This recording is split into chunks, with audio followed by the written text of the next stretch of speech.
Era la sera del 7 luglio, quanto caldo nelle case, tanta gente per le strade se ne andava a passeggiare. C'ero io tutto assonnato, dopo una merda giornata, tra lavoro e contrattempi, ma voleva repusare.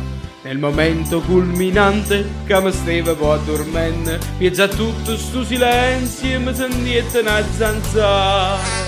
Arrosta zanzara, maronna mia, addosso a zanzara, per cortesia, para zanzara che ti ho perduta in me. Si te può seccare in modo schiatta a te, i da già chiappa, senza far rumore, fammi da pigliare sotto scarpona.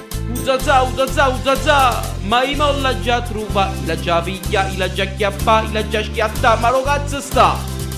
Zan zan zan zan zan zan zan zan, come già fa per trovare, sia con te non posso sta.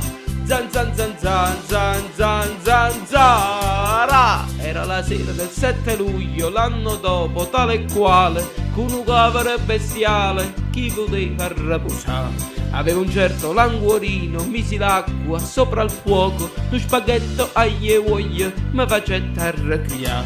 Come allora dopo questo ritornai nel mio lettino, dopo più di un minutino io sentiette una zanzara.